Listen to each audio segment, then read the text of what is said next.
take a look, met with some parents, met with some teachers. What's happening here is a model and an example of what can be happening all across the state. So really encouraged with what we saw here. We're talking a lot about kids in the last 24 hours and how we can make them successful in Tennessee. And we're here in Knoxville to continue that conversation. Question? So about the new, your new Freedom Education Savings account, this is something that's been implemented in different states across the nation, and there are some critics that wonder if there are enough options for private schools in more rural counties. And here in East Tennessee, we have lots of rural counties. Of course, Knox County, we have these private school options. What do you propose for students in rural counties? Yeah, I think the most important thing and the underlying premise of this proposal and of this Education Freedom Act is to give parents a choice. Parents know best what's best for their kids when it comes to their education. And whenever we can give a parent a choice and to give a child options about their educational, their educational environment, then we're going to find more success for kids. This is really about children and about finding the most successful route for them. We've certainly seen what has happened in other states. There are other states that have had choice. There are 9 states in the country right now that have universal school choice. Some have been in place for some years, and the results are very good there. The outcomes are very good there. What we need to do is consider the entire school system. We need to have the best public schools in the country. We need to have choices for parents at the same time. We can have both of those things in Tennessee. I think we'll do that going forward. But specifically for rural counties without options for private schools, what are those kids supposed to do? Because they don't have that choice. It's public school. Yeah. So let me tell you what happens in rural counties sometimes is you have parents who are not satisfied with the schools, or the schools are not meeting the needs of that parent. And they may not have a private school. And so what we have seen in rural counties is those families who may work in that county move to another county to go to a public school, and they work back in that rural county because there are no options there. And so you lose that capability. And so this school 6 years ago when the governor came, it was K through 2, right? Now it's K through 8. They have a 250 person wait list. And now you would have said, schools would have said, well, we don't need charter schools. We don't have enough charter schools. And so they would try to limit the success of this school and what they have achieved simply because they said we didn't have capacity. The one way that you know you'll never get capacity is to do absolutely nothing. But if you give the parents the ability to do what's best for their child, because that's what this is about. This is about the children. And you're going to have people who oppose school choice, parental choice, quality of education, and that's fine. But they're going to be negative and throw out all kinds of stuff. But the one thing they will never argue against is that every child should have access to a quality education. They cannot defeat that premise.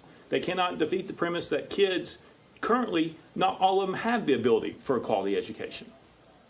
And so when we met with the parents here and the governor asked them, they were very appreciative of having the ability to make that decision for themselves and their family on where they could send their child. And it has changed not only the child's life, but the family's life. But the easiest way never to have capacity is to continue to do absolutely nothing to improve the quality of education in our state.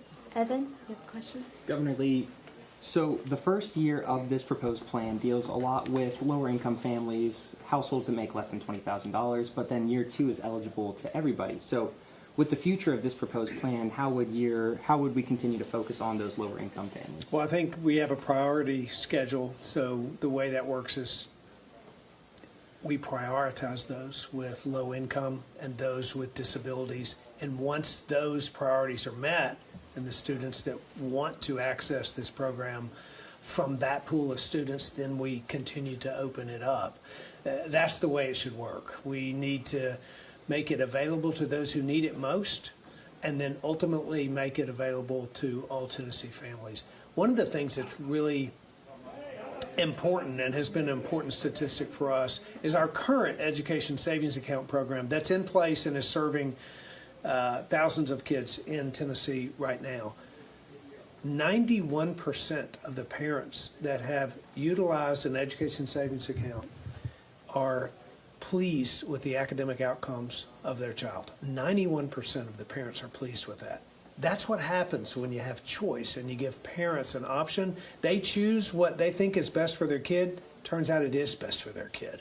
And when parents are satisfied, we found a winning pathway for that child. Let me get to look at today's economy. Inflation's through the roof. Prices are through the roof. What was affordable 2 years ago, families are having to make cuts.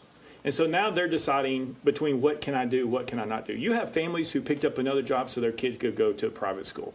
They may be priced out or incomed out of a poverty level simply because they wanted their family to get ahead. You have families that we've talked to that said, hey, we're going to have to borrow money or mortgage the house because we want to send our kids to a private school that we can't afford. And so limiting a parent's ability based on income and thinking that we can do just a little bit for the lowest income people, everybody needs help. It shouldn't matter where you live, how much money you make, or what you do. We should give you the capability at some point in the future, whether it's quicker or later, to be able to make those decisions that's best for your family. This is simply about allowing the family to make the conversation and make the decision to provide a quality education for their kid that maybe they're not getting, or to meet the unique needs that their child needs that maybe they need to go somewhere else. And so this is a conversation. It's going to keep going about money. Everybody wants to make this about money. It is not about money. It's about the child. It's about that child. And we know if we improve quality education, then they're going to be less likely to be a criminal because we know what those statistics are. We know the best way out of poverty is a quality education. So for people who continue to say we don't need choice, we don't need choice, all they're doing is keeping the status quo of where we are. And then they turn around and argue, well, we have people in poverty and we have high crime because we don't have quality education. Give the power to the parents and let them make that decision. One more, David. I'll just talk about the public schools in this state. There still are a lot of good options there, aren't there? There certainly are a lot of good options. We have great public schools in the state. We have great public school teachers. And we have a great history of investing in our public schools. As you know, we made a historic $1 billion investment when we revamped the funding formula. We will make another significant investment in public schools again this year. We have raised our teacher pay to a top 10 level. Our teachers will be in the top 10 of states in America as it relates to teacher pay. We've spent $500 million in middle school and high school CTE programs in our public schools all across Tennessee to enhance the pathways of success for children.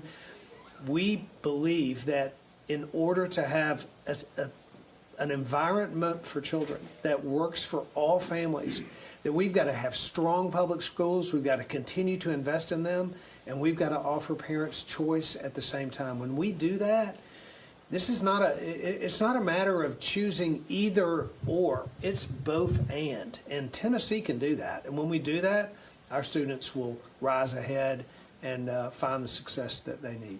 Thank you so much for coming today. We appreciate it. Oh, Thank you, Jim. thank you. Thank you, guys. It's good to see you again, man. Good to see you. Thank you so much. Appreciate you. Thank you, sir. Good to see you again. Cameron and I were high school classmates. Oh, is that right? Thank you. Appreciate it. Y'all were high school. Awesome 89. That's right. That's right.